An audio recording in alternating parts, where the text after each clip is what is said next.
foresters and technicians rarely own the land that we manage. Instead, we're tasked with meeting the objectives of a private landowner or a public agency within the ecological context of the property that we're managing. I've offered here a few examples of forest land ownership categories, and we'll take each of these in turn shortly. The U.S. Forest Service, under the Department of Agriculture, manages our national forests. The National Park Service, within the Department of Interior, manages our national parks. We have state agencies like the North Carolina Wildlife Resource Commission, the North Carolina Forest Service, who manage our state lands. Companies like Weyerhaeuser manage their land primarily for the production of industrial products. As you'll see in a moment, the majority of forest land in the eastern United States, as well as in North Carolina, is owned by small, non-industrial landowners. Kind of an awkward term describing families and individuals who often have multiple reasons for owning and managing their forest land.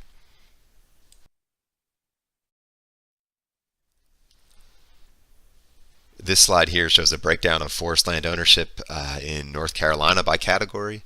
As you can see, those small non-industrial landowners own the majority of forest land in the state. The industrial ownership, again companies like Weyerhaeuser, is generally concentrated in the eastern Piedmont and coastal plain. The majority of the federally managed land, including national forest and national park land, is concentrated in the western part of the state, in the mountains where we're located.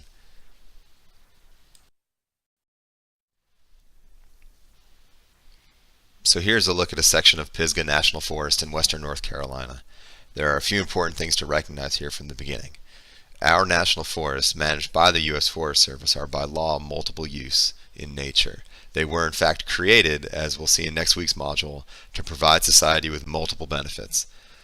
Primary among those benefits are clean water, a sustainable supply of timber, a variety of wildlife habitat, and a place for recreation. The U.S. Forest Service does in fact manage wilderness areas dedicated solely for the protection of land not impacted by people. But this is only one role that they play. National forest land like the Pisgah, Nantahala, Uwharrie, and Croatan, they have always been dedicated to the other uses mentioned above. As the values of society have changed over time, so have the priorities of the U.S. Forest Service. A recent change that we'll likely talk more about in later lectures is that this is the first year that the U.S. Forest Service will spend greater than 50% of their operating budget on fire control, and that is a substantial change right there, which is a pretty recent event.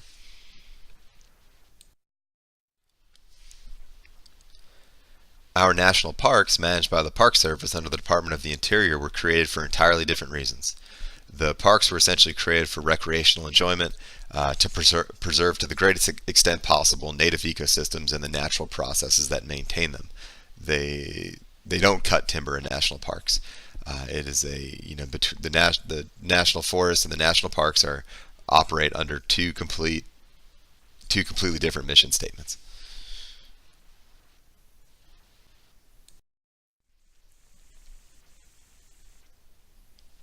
This slide here provides a good example of what industrial timberland looks like in eastern North Carolina and much of the southeastern United States. The forest land in the southeast, where generally loblolly pine is grown and harvested in a plantation setting, is some of the most productive forest land in the world in terms of industrial timber output. The primary focus of industrial timberland owners is typically the efficient production of whatever particular product they are in the business of producing. Products could include saw timber, pulpwood for paper, or biomass for energy generation.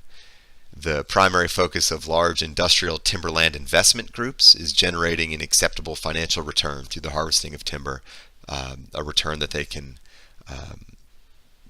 return back to their investors.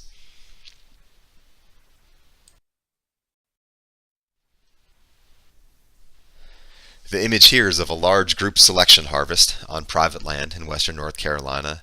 The smaller non-industrial landowners generally have multiple management objectives. Timber harvesting is often on the list of priorities, but it's usually a low one. What makes it difficult from a forestry perspective is that these landowners don't have the scale advantages of an organization like the U.S. Forest Service. There's a world of difference between managing 1 million acres of forest land and managing 40 acres. Being able to balance landowner objectives and ecological considerations and financial feasibility is often difficult in these scenarios where there's a smaller land base to be utilized.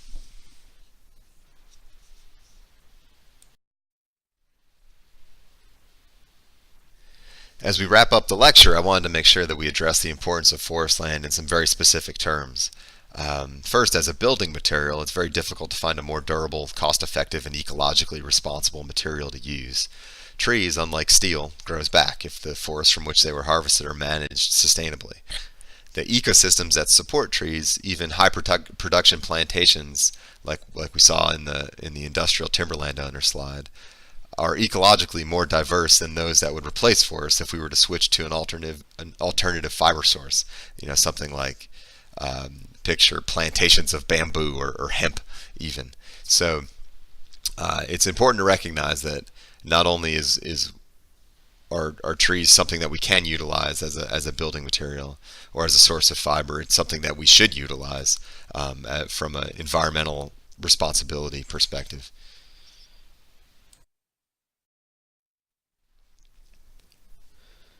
So there's my son Noah up on top of a portion of our wood pile from a year ago. Wood is used as a renewable source of energy at a variety of scales. The alternative heat source for our home is fuel oil. Right now, several European countries rely on wood pellets produced in the southeastern United States to fire power plants. They're transitioning to wood in order to meet carbon emission and renewable energy targets. The wood is coming from the southeast because Western Europe lacks the forests necessary to produce such an amount of wood.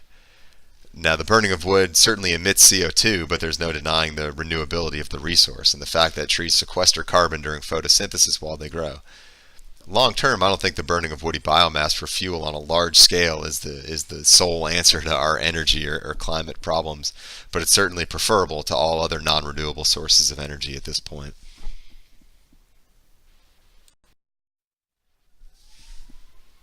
Though there aren't many people that rely solely on the forest to supply them with food, I know several people who only eat the meat that they hunt.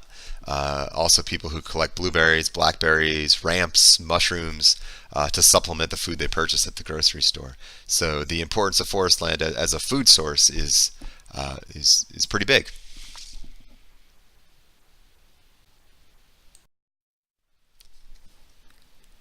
This image here was taken a few hundred feet from the large group selection harvest on the earlier non-industrial private forest landowner slide. The stream was actually included within the harvest unit and provides an example of how water quality and riparian areas may be protected through proper planning during harvesting. Intact forest land reduces erosion and protects water quality for several reasons. First, the canopy vegetation reduces the velocity of precipitation prior to it reaching the forest floor, reducing the impact of the water on the soil when it finally does hit. Also, forest soil, healthy forest soil with a well-defined organic layer acts essentially as a sponge. As water moves through the soil profile, toxins can be filtered out and the water is reduced sediment-free into the closest stream or whatever the next water course is. So maybe one of the most valuable aspects of forest land, its ability to maintain water quality and reduce erosion.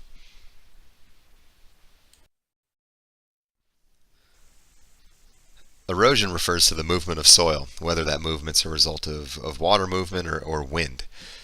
Tree shelter belts surrounding tilled agriculture fields provide great protection against wind erosion and subsequently maintains the fertility and productivity of those fields.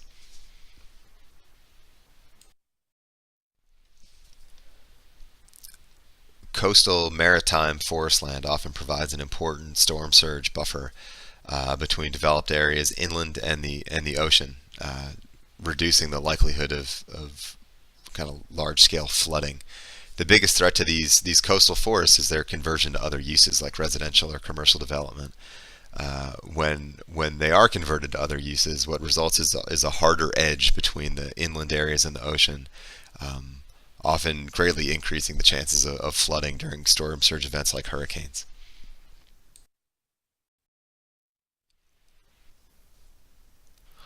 Forest land acts as a carbon sink.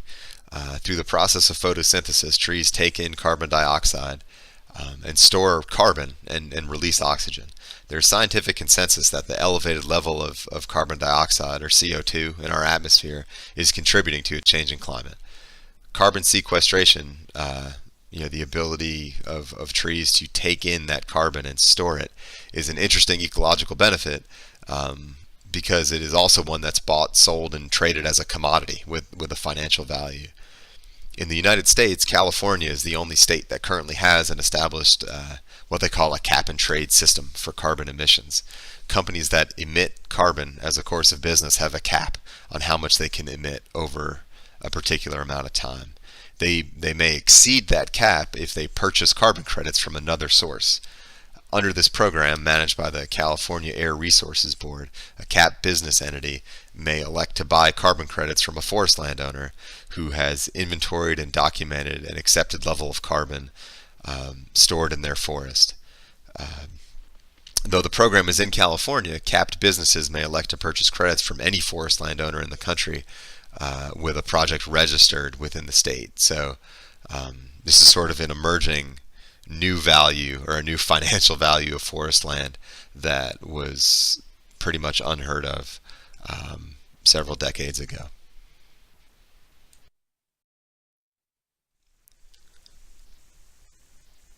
Forest land provides habitat for a variety of wildlife. The image here is a black bear print next to my boot print on a relatively large, actively managed area of private forest land adjacent to Mount Mitchell State Park in western North Carolina. Not all forest land is good for all wildlife. Different species require different habitat components. Through active management, utilizing harvesting and prescribed fire in particular as tools, we have the ability to develop these habitat components at a variety of scales across environmental gradients. With targeted management, we have the ability to support a variety of species, ranging from black bear, white-tailed deer, and ruffed grouse to the red-cockaded woodpecker and golden-winged warbler. It's just a matter of teasing out the objectives of the landowner and providing the ecological conditions that are favorable to the perpetuation of these wildlife species that are of interest.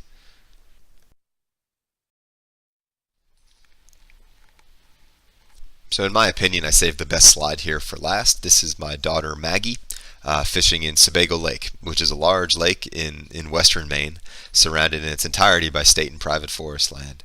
Though it's difficult to put a dollar value on camping in the woods of Maine with my family and fishing with my daughter, it would likely be higher than the stumpage value of the red spruce and yellow birch that are found in the surrounding forest. So the importance of forest land just as a place to recreate and as a place to get away and relax shouldn't be lost on you guys. And so it's just another example of a value that we place on forest land as a society that, though it's difficult to quantify, it definitely exists.